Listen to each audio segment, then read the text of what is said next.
As a historian, you really do have this unique perspective on the Jones Act and its history. Can you tell us a little bit about why it matters that the United States has a domestic shipbuilding and a domestic maritime industry?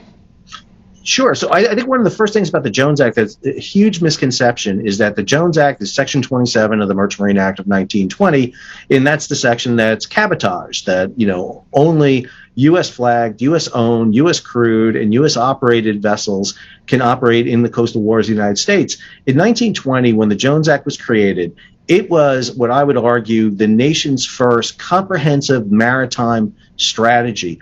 There were elements in there that dealt not just with the coastal trade, but also international trade, shipbuilding, seamen's rights. There was just a cacophony of events that were all coming together. And this came out of the backdrop of the 1910s of World War I. In 1914, the U.S. was largely dependent for its international trade on foreign ships, particularly those of Great Britain and Germany. The coastal trade, thanks to previous iterations of cabotage, going back to the first Congress in 1817, all provided for U.S. owned, U.S. flagged, U.S. crewed, U.S. maintained vessels in the coastal trade. Then World War I hit.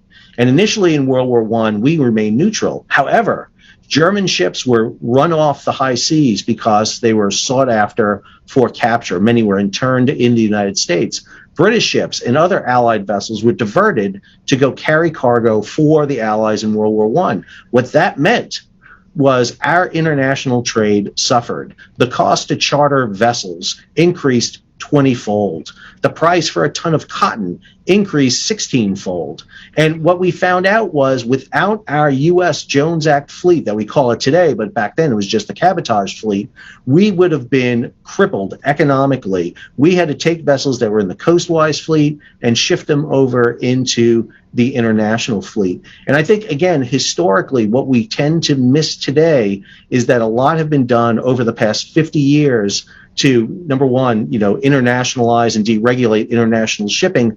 That is absolutely integrated into the coastal trade. Without building ships for the international trade, we cripple the ability to build ships for the U.S. merchant marine. And without that core U.S. maritime infrastructure to build and repair, it doesn't just impact U.S. commercial shipping, it impacts the military, impacts the Navy. One of the reasons we're seeing issues with U.S. Navy ship construction right now is because our commercial shipbuilding construction is down. If you go across to China, for example, you'll see the construction of the newest Chinese aircraft carrier, and right next to her in that same shipyard are new container ships being built at the same exact time.